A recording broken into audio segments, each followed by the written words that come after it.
Collegiate Duels was seriously a fun event and kept wrestling fans engaged and excited from start to finish. I had a blast watching. It was exciting to see out-of-conference battles going down all day. I hope this year shows that this should be a regular event, and hopefully every year we can get matches like this, plus it gives college wrestlers a reason to go to Florida and enjoy the sun for a little. I have a lot of notes in this event, so I'll stop wasting time and jump into the wrestling madness from Collegiate Duels.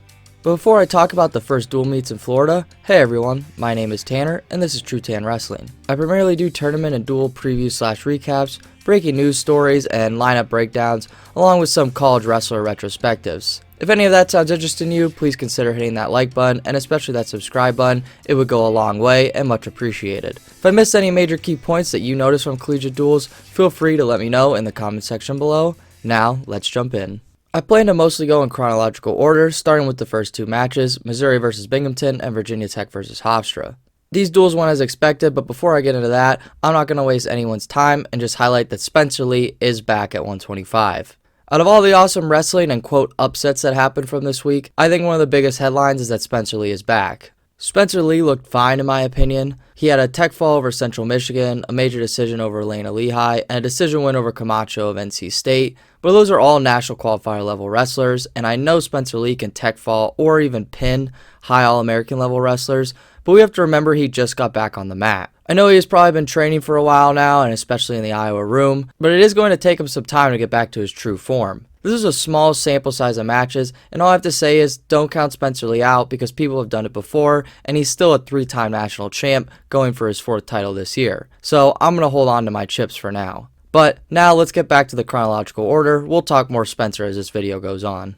Nothing crazy happened in the Hofstra and Binghamton Day 1 matches. The only thing to highlight is that Lou Dupree lost 4-0 decision to Rocky Elam of Missouri, who looked very elite in his win, but then Elam would drop a clutch match to Tromble of NC State later in the day, and Dupree actually majored Tromble early in the day as well. Tromble has nice leg defense and is tough on top, so getting past that is ideal, but that's easier said than done. Brown also filled in at 133 for Missouri, and I think this is going to be a weight they'll struggle at until Schmidt comes back, if he ever comes back this year. Brown was pinned by Sabacher of Binghamton, who I wanted to highlight because apparently he has the D1 NCAA pin record so far this season, and I think it's true considering almost all 11 of his wins are pins. I thought Doyle at heavyweight looked alright for Binghamton against his tough competition, but I think he will continue to take his lumps, but still beat some good wrestlers, of course. Finally, I thought Hofstra looked a little rough in my opinion. I give them props for loading up their front half of the schedule, but their upper weights didn't show much fight except for Small at 184. Even though Small lost to an elite wrestler like Bolin, he still went out there and fought and got a win against Arizona State.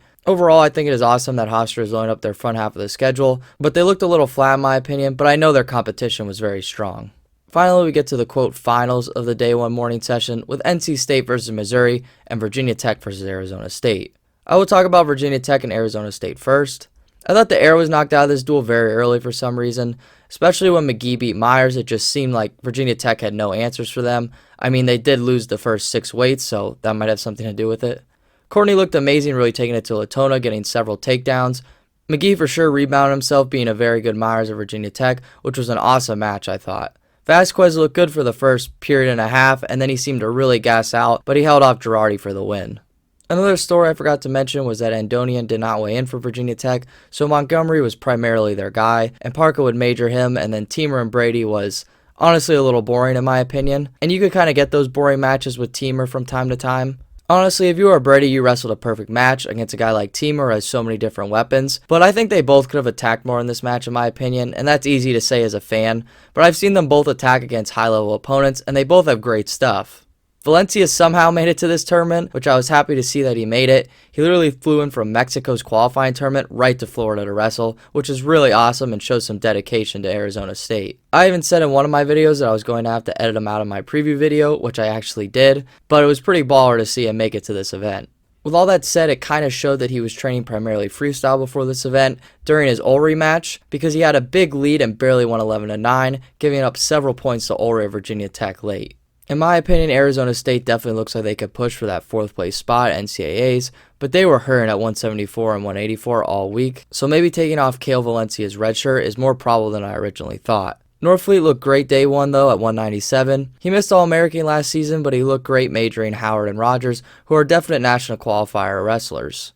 Finally, there was Schultz, who only wrestled 9 House of Hofstra and looked nice winning 12-3, but then didn't wrestle Traxler of Virginia Tech or against Penn State in day 2. I hope he is healthy and this is nothing serious, but if he wins out, he would definitely be a top 3 seed at Nationals and be opposite side of Gable. This is just an interesting point I wanted to make, considering he would probably be a Pac-12 champ, undefeated, and ranked high in the coaches ranking based off his finish last year, and Cassiope did take a loss earlier in the season, even though it was a fluke, so Schultz would probably be opposite side of Gable because of this. Missouri versus NC State was a loud and exciting match. Cern continues to look good, knocking off Camacho of NC State to start the duel. Oren looked good day 1, beating Brown of Missouri. Tariq and Edmond at 149 was a high-scoring battle that I was really hoping for and got. Edmond is losing these wild matches, so I just think he needs to develop his style a little more to be more productive for the Tigers. Jacobs dropped another ACC loss to Ed Scott, who looked amazing this week, and it seems like his bump up to 157, along with his developments from last year, are really paying off for him.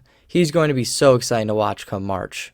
Hayden Hidlay beat a quality opponent in Mako, and Trent really pushed for a major against Kent, who is a really good and aggressive wrestler. Bullard holding off O'Toole to a decision was big for the duel, but Trent getting this major was tremendous for NC State. As I said earlier, Tromble beating Rocky Elam was huge too, especially for this duel. Honestly, Tromble can be scouted and beat, but actually doing it is another story, and 197 is going to be crazy to seed in March. And all I gotta say is I would not want to draw Tromble in the seeding. Also wanted to give a shout out to Houghton of NC State, their third string heavyweight, who didn't win any matches, but he for sure gave Zach Elam a tight match, and dang near rode out Cassiope in his day 2 match.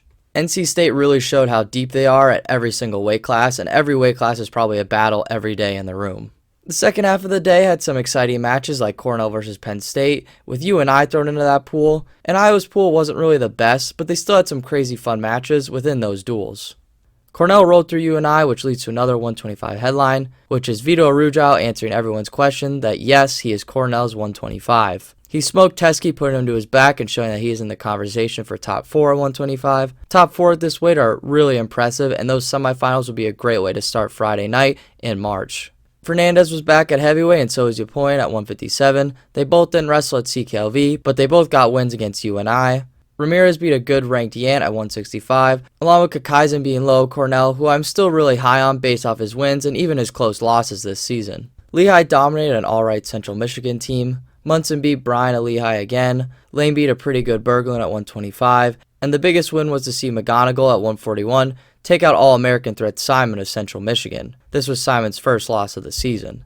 Wood beat Stencil for the second time this year in overtime, and Humphrey got a huge major decision win over Lovett. I thought Lehigh looked pretty great this tournament, even in matches they lost. Iowa would later shut out Central Michigan, and the only match to really dial in on is Ironman versus Simon at 141. Simon has a nasty tilt and went up big on Ironman, but Ironman would somehow come back and beat Simon 13-12. I think if they would wrestle again, Ironman might win in a very dominant fashion. He kind of made a mistake and got tilted and was down in a big hole from the start.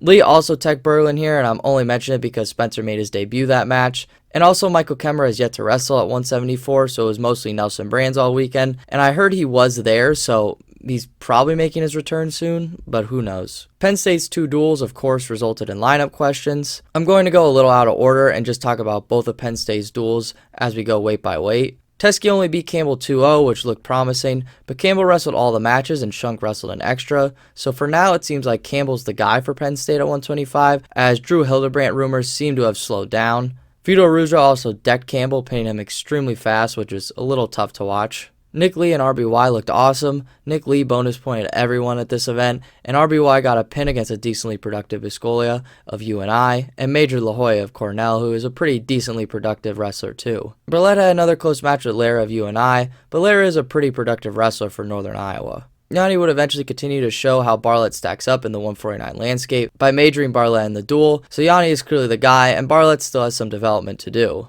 157 answered a major question for me and fans, and yes, Joe Lee is at 157. However, for now, I think I'm sticking with Negron, who wrestled 2 of the 3 duels this week. Negron lost to Holschlag of UNI by 5-2 decision, and then they rolled out Joe Lee against Yapoyan of Cornell. Lee would lose this match by 4-2 decision to Yapoyan, who was a high-level recruit, but I think myself and others would expect Joe Lee to beat a wrestler of this level, but good win for Yapoyan, and this is only one match for Joe Lee, so there is definitely room for improvement. Etzel would lose 2 close matches to ranked Yant of UNI and higher ranked Ramirez of Cornell. They are both close decision losses, so they are promising if you are curious about Etzel's development, and I think he's doing just fine still. Now we get into some seriously fun match discussions. Strachey would end up beating Chris Foco of Cornell, but giving up a takedown and still winning 3-2 without getting a takedown of his own. This goes without saying, that is very impressive and really hard to do, and it's crazy to see these Penn State guys changing their styles mid-match, and watching Strachey dig deep to win was really awesome.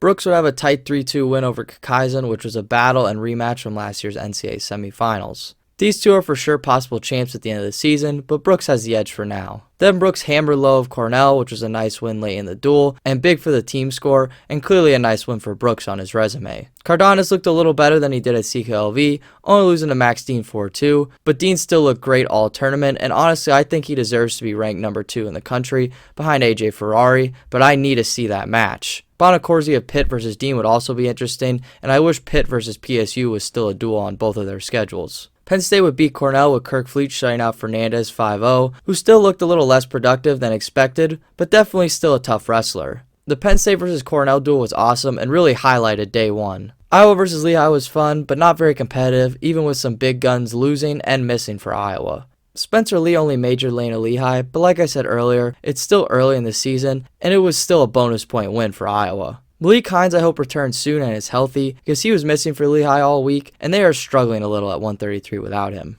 Bryan at 149 and Humphreys at 157 showed up for this match, with Bryan beating Murin of Iowa, who actually beat Munson of Central Michigan earlier, and Munson actually beat Bryan twice this year. So basically, I don't know how to seed Bryan in March, but it will not be easy for sure, but great win for the up-and-comer. Humphreys is starting to look closer to his true form again, getting back to his dominant leg top game, winning by 11-2 major decision over a very good Caleb Young of Iowa. I've been waiting to see this dude get back to his dominant power half, and he did not disappoint this tournament. Marinelli beat Meyer, which I figured, but still a rank v rank matchup. Assad also gained 2 bonus point wins and made his return at the 184 spot, so this weight class is back in the air for Iowa. Warner looked good and a little better than his Iowa State duel, but Bastida did just beat Panola of Purdue, so the loss does not look as bad anymore in the grand scheme of things, but Warner's back, and he looked good this week. Cassioppi versus Wood was a very competitive match as I predicted, and I think Wood is a strong case to AA, considering he beat Trial of Oregon State this year, who won CKLV and just won Reno this season, and I also say he's an All-American threat as well. Regardless, this was a nice test and win for Cassioppi, and a great battle for Wood. Day 2 early results were Northern Iowa over Hofstra. Like I said, I thought Hofstra didn't show much fight this tournament in my opinion, but they were missing a few guys and Small had some tough opponents and fought as much as he could. Rogers at 197 also finally got a win in day 2, so it wasn't all bad for Hofstra. Central Michigan versus Binghamton was sort of competitive, but the only notable results were Fedway beating national qualifier Nolan at 174. Fedway had a somewhat close 10-5 decision loss to Massa at the Cleveland State Open, so not the worst loss for Nolan, but a minor down performance for him this week and basically all tournament. Virginia Tech versus Cornell was super competitive, with Cornell beating the Hokies by 3, and you can imagine that they might have tied if Andonian would have wrestled Yanni, but maybe we'll see that match at NCAAs. Vito Arujau major Latona to cap off him looking great this week at 125. I need to see Vito versus Gore at EIWAs, that match will be so exciting. Handlovic at 141 didn't look his best, losing 6-0 to Girardi of Virginia Tech, and getting majored by Happel of UNI and Nick Lee of Penn State the day before. Brady won a close match to grow his resume over Yapoyan of Cornell, and Ori still shows signs of promise by losing a close match to a very good Ramirez of Cornell. Ramirez and Ori are obviously very good wrestlers, but Ramirez is obviously showing larger signs of his growth, but Ori still has signs of promise and a high ceiling. Chris Foca will lose to another national champ, Makai Lewis, and Foca is for sure still in the All-American conversation, considering he was right there to beat 2 national champs this week. Lowe finally got the pivotal win to grow his already pretty good resume by being a returning All-American Bolin of Virginia Tech. This surprised me even though I think Lowe is really good, but I didn't realize he was at this level, especially after getting majored by Brooks. Cardenas would beat Howard, which was a nice win for him, and Traxler would use his maturity to beat Fernandez, but Cornell would still win the duel regardless. Cornell looked awesome all week, and they were so much fun to watch, and I can't wait to see them in the EIWA. They're going to be such a blast to watch again. Missouri would beat a well-rounded Lehigh squad, with Surrey picking up a win over Lane, and browbeating Seymour at 133. Seymour wrestled off for the 125 spot, but they've been throwing him in at 133 for a couple duels, but he is clearly a little small for the weight, but he seems to be the best option till Productive Hines returns. Hart would beat McGonigal of Lehigh, sealing his undefeated week, and Edmond would beat Bryant, making 149 even more up in the air for seeding. Humphrey's got a nice pin over JQ, who I think is looking a little off this season in my opinion, but maybe he can increase his productivity, entering into more Big 12 matches, and the scuffle obviously. O'Toole would major Meyer at 165, and Missouri would win out till heavyweight, where Wood would beat Zach Elam in a barn burner 2-1 decision.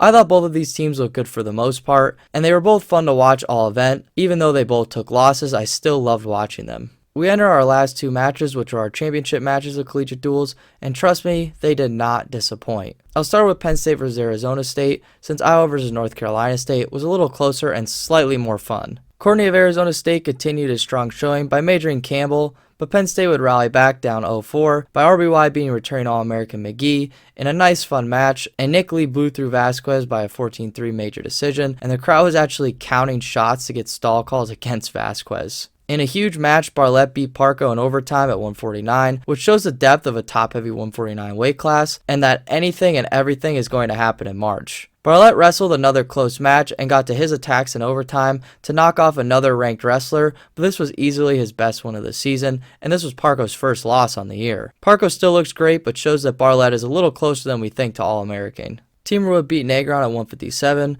as Teamer had one of his weird performances this week, with some signs of flashy, crazy scoring, but Teamer also had moments where he was just circling and pacing the match. He was really hard to predict for, but he got the wins this week, so I can't really say much. Valencia beat Etzel at 165, showing that Etzel still needs to make some major adjustments to even possibly reach the round of 12 in March. Strachey and Brooks with Tech and Pin at their weight classes, really hurting for Arizona State in the team score, and shows that these weights might really hurt Arizona State in the long run NCAAs. Max Dean at 197 looked lights out for Penn State, majoring Norfleet, who also looked really impressive at this event. Dean would end up winning 10-1 and bonus point a very good wrestler. Schultz only wrestled the first match of the tournament like I said, so Kirkfleet majored Porter 9-0, once again showing his improvement on his top game. I think Arizona State looked great against Virginia Tech, and they look like a team trying to get a trophy again in March.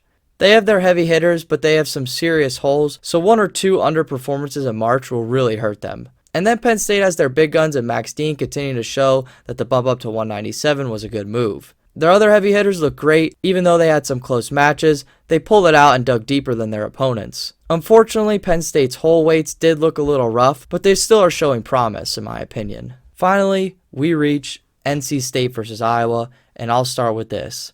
NC State came to win this thing. They didn't win in the long run, but they came to wrestle and they looked tough. We saw headlocks, upsets, and telling moments between both teams, so let's just talk about it. 125 saw Spencer Lee beat Camacho 6-1, which is obviously concerning considering Spencer Lee should have probably won this match by a high major if not worse. Camacho is an elite wrestler, but he did lose to Certain the day before and did All-American last year. But like I said earlier in the video, this is so early into Spencer Lee's season, so don't really think too much into this. Spencer Lee is still scary on top. I think Oren at 133 has looked good all year, but DeSanto was a little too much for him as he won 16-7 and sort of showed his standing in the pecking order. Ironman versus Jack was wild, and I'm not really sure if Ironman was pinned or not, to be completely honest. What I do know is that Ironman can do some of the most wild stuff in a wrestling match and completely blow up the score and still win. I'm not sure if I'm the biggest Ironman fan, but I think I'm slowly becoming a fan just because he's fun to watch, and any wrestler that is just fun to simply watch,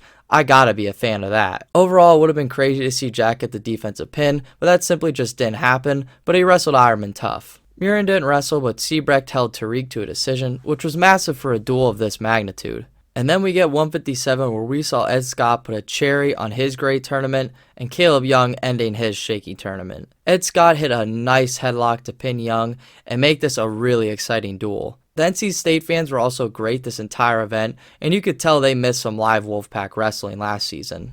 At 165 we saw another weight with the known starter not active, with Cates of NC State wrestling instead of Bullard. Cates is a decently productive wrestler and only lost 7-2 decision to Marinelli. 174 I thought was interesting and showed that Nelson Brands is definitely tough and held his own against a very good Hayden Hidlay, but Brands still dropped a 4-2 decision. I still think Hayden is a contender for a title, but we have to remember that Hayden never really was the biggest scorer, but he normally just wins. and Nelson Brands has not been super offensive this year against elite wrestlers, so I think this score is justified. Overall, great test and win for Hayden Hidlay, but obviously it would have been baller to see Kemmer wrestle his first match against Hayden here. Trent Hidlay shut down Assad at 184, and Assad was looking very good in day 1, so this is a nice victory for him and the Wolfpack. And then we moved into a pivotal 197 bout for the duel, where Warner beat a young Tromble, and this match came down to the wire, and this was a nice week for Warner to rebound from his Bastida loss. Tromble is still difficult to predict for in my opinion, but he for sure has the talents to win big matches. I mean, he did beat Rocky Elam at this event, and he beat Bonacorsi, the national runner-up last year, as a true freshman. The duel was ultimately decided at 285, with the team score being 16-15 Iowa, heading into the final match. NC State didn't send out Treffin, but instead wrestled Houghton again, and as I said, he wrestled Cassiope tough, but overall Cassiope won in the end and won the duel for Iowa. Penn State and Iowa show that they are 1-2 in the country, beating several good teams. I thought this event was awesome, and there was oddly a good amount of team fans there in Florida. I think this event will continue to get bigger, and maybe we can have more teams and fans there next year. There was a ton of competitive matches, and guys saw themselves truly tested, and a few weights really got shook up, while other weights showed the true pecking order between guys. Well, I hope you all liked that breakdown, and if you did, feel free to hit that like button. If you like videos in this style or are new to the channel, feel free to also hit that subscribe button while you're down there. If I missed talking about anything from Collegiate Duels that you wanted me to talk about, also feel free to leave a comment in the comment section below. I would love to hear about it. With all that said, thank you all for watching this video, and I hope to get more videos out to you soon. Well, take care everybody.